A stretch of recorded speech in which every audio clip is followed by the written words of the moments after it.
Everyone, स्वागत है आपका हमारे गोकू पॉडकास्ट चैनल में। इस वीडियो में हम हिंदी स्टोरी टेलिंग सुनेंगे ड्रैगन बॉल के 24th एपिसोड की, जो टूर्नामेंट सागा का 11th एपिसोड है। So let's get started with Krillin's frantic attack. Episode की शुरुआत वर्ल्ड टूर्नामेंट के एंकर ने यह कहने से होती कि इससे पहले कभी किसी ने क्वार्टर फाइनल्स में हार नहीं मानी थी, जिसका मतलब है कि गिरिन ने वर्ल्ड मार्शल आर्ट टूर्नामेंट में इतिहास बना दिया होता है। फिर वो जानकारी देता कि सेमीफाइनल्स में गोकू का सामना नाम से होगा और क्रिलन का जैकी चैन से। एंकर फिर गोकू और क्रिलन को इंटरव्यू के लिए बाहर लाता और उनकी तारीफ करता कि वो अपनी उम्र के हिसाब से काफ़ी ज़्यादा स्ट्रांग है। एज के बारे में पूछे जाने बाद क्रिलन अपनी उम्र 13 साल कहता है। फिर माइक्रोफोन क्या है इस बारे में कुछ कन्फ्यूजन क्रिलन से गोकू को क्लियर होने बाद लॉन्च द्वारा 10 की ऊपर वाली गिनती अपने हाथों की उंगलियों पर करना सीखा गोकू सबको अपनी उम्र गिनकर 12 साल बताता है। ये जानकर क्रिलन के साथ साथ भीड़ में खड़ी बोल्मा भी चौंक जाती कि गोकू अपनी उम्र से बड़ा दिखता है, जबकि वो क्रिलन से 1 साल छोटा निकलता। इस बात से गोकू भी सहमत होता है। फिर एंकर गोकू को कहता कि ये बात उसे अजीब लगी कि उसके पास एक पूंछ है, और क्रिलन का भी यही मानना होता कि ये अब नॉर्मल है।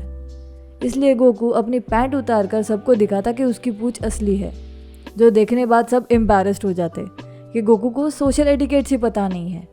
आगे टूर्नामेंट का एंकर उनके ट्रेनिंग के बारे में पूछता तो क्रिलन जवाब देता कि उन्हें मास्टर रोशी द्वारा ट्रेन किया गया है। उन्होंने बहुत वक्त से स्टूडेंट को एक्सेप्ट करना बंद किया था, पर हमें एक्सेप्ट कर लिया है। जिसे जानकर एंकर क्या वहाँ की पूरी ऑडियंस से एक ही रिस्पॉन्स आता कि इस जवाब ने सब समझा दिया कि ये दोनों बच्चे इतने स्ट्रॉन्ग और तेज़ क्यों है। एंकर फिर एक्सप्लेन करके सबको बताता कि मास्टर रोशी दुनिया भर के सबसे बेहतरीन मार्शल आर्टिस्ट में से एक है और उनकी टर्टल हर्मिट फाइटिंग स्टाइल बेहद ही मशहूर है। तो उनके दोनों स्टूडेंट्स का इस टूर्नामेंट में हिस्सा लेना किसी ट्रीट से कम नहीं है, जो बहुत ही खुशी की बात है। आगे वो मजाक करते हुए कहता कि आश्चर्य करने जैसी बात है कि मास्टर रोशी इतने बूढ़े होने बावजूद भी अभी भी जिंदा है। फिर एंकर क्रिलन से पूछता कि क्या जैकी चैन के खिलाफ उसकी मैच में वो ट्रेनिंग के कारण आसानी से जीत हासिल कर पाएगा, लेकिन क्रिलन का कहना होता है कि उसके लिए अब तक की कोई भी मैच आसान नहीं रही है। इसी बीच यामचा जैकी चैन से पूछताछ करता और उस पर मास्टर रोशी होने का आरोप लगाता, लेकिन जैकी चैन इससे इनकार कर देता है। जैकी चैन फिर बुलाने जाने पर मैदान में आता और उसका भी इंटरव्यू लेने को पूछता, तो एंकर का कहना होता है कि समय नहीं है, पर जैकी चैन माइक को उससे छीन लेता और गाने के साथ डांसिंग और रैपिंग भी शुरू कर उसमें खुद की तारीफ करता है और लेडीज से पूछता कि क्या उसे वो एडमायर करती है। बाद में गोकू भी जैकी को ज्वाइन कर उसके साथ डांस करता है। जब उनका ये एंटरटेनमेंट सेशन ख़त्म होता तो एंकर के इशारे से घंटा बजते ही जैकी चैन और क्रिलन की मैच शुरू होकर सेमीफाइनल्स की शुरुआत हो जाती है। मैच की शुरुआत में क्रिलन जैकी पर अटैक करता, लेकिन जैकी उसके हर वार से बच जाता। फिर क्रिलन का पंच पकड़ उसे गिरा देता है। जैकी क्रिलन की पावर की दाद देकर कहता कि वो अगली बार अब क्रिलन की स्पीड चेक करेगा। जैकी चैन फिर तेज़ी से क्रिलन के पास आकर उसे पटक देता है। इससे पहले कि क्रिलन उसे आता देख वो उड़कर दीवार से जा टकराता।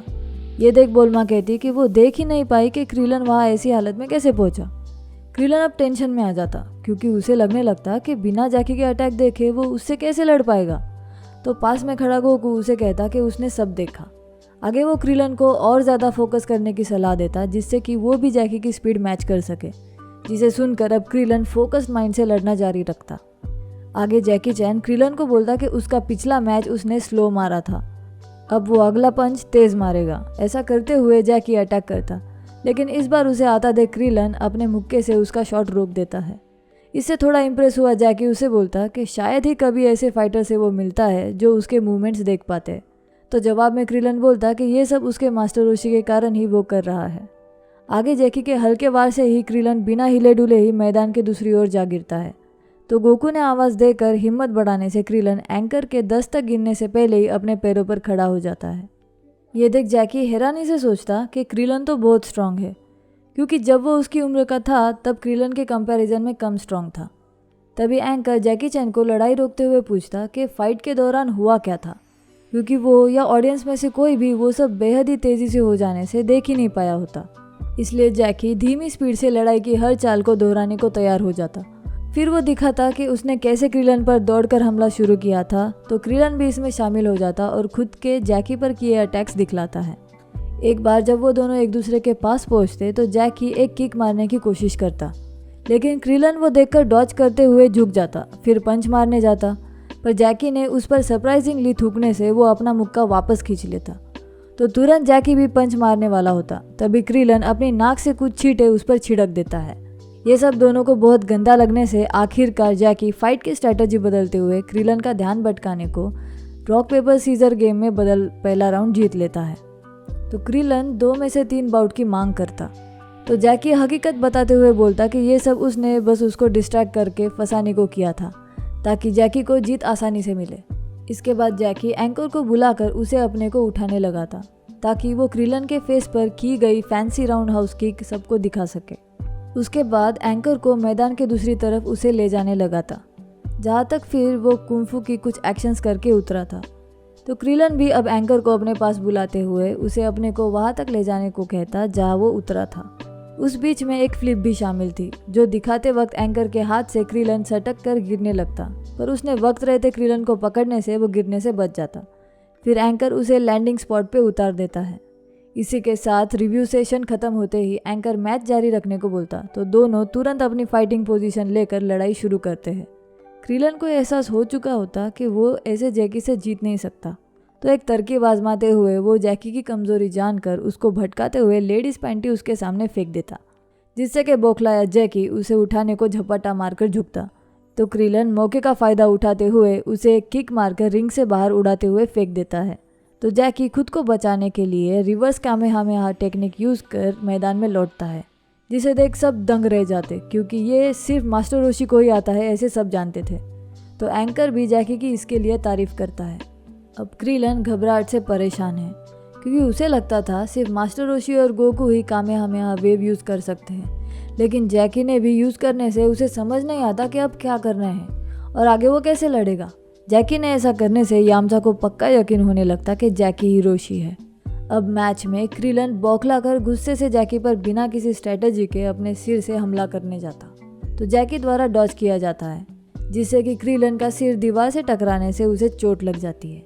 फिर वो अगला अटैक करने की कोशिश करता, लेकिन इस बार जैकी आफ्टर इमेज टेक्निक यूज़ कर उसके पीछे बचकर निकल जाता और कराटे की मूव्स दोनों हाथों से क्रिलन के गर्दन पर पीछे से मार करके उसे बेहोश कर देता है। इस बार क्रिलन 10 की गिनती खत्म होने तक उठ ना पाने से जैकी उस लड़ाई को जीतकर फाइनल्स में पहुंच ही जाता है। मैच के बाद गोकू क्रिलन की लड़ाई में अच्छे परफॉर्मेंस की तारीफ कर रहा होता है, तो जैकी भी उसमें अपनी सहमति जताता कि उसने अच्छी लड़ाई लड़ी। तो यामचा फिर से जैकी पर मास्टर रोशी होने का आरोप लगाता, वो भी इस बार गोकू और क्रिलन के सामने। तो वो दोनों कहते कि मास्टर रोशी तो गंजे है। फिर साबित करने को यामचा जैकी के बाल खींच देता, पर उसके बाल असली होते हैं। तो यामचा शक लेते हुए कहता कि रोशी शायद बाल छुपाने के लिए गंजेपन का मास्क लगाते होंगे, जिससे कि जैकी चिढ़ जाता और यामचा पर ही रोशी होने का प्रत्यारोप करता है। ये रुकते हुए गोकू बोलता कि मास्टर रोशी और जैकी की गन में फ़र्क है। तभी जैकी ऑरेंज कॉलोन खुद पर स्प्रे करते हुए कहता कि ये लेडीज़ का पसंदीदा है, तो वह हमेशा इसे यूज़ करता है।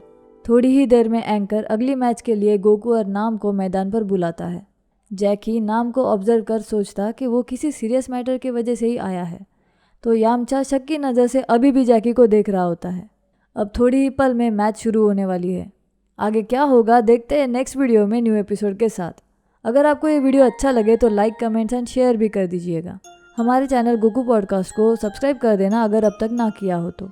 नोटिफिकेशन बेल आइकन भी क्लिक करके रखिएगा, ताकि जैसे ही नया वीडियो आए आप समझ जाओगे। Thank you so much, bye.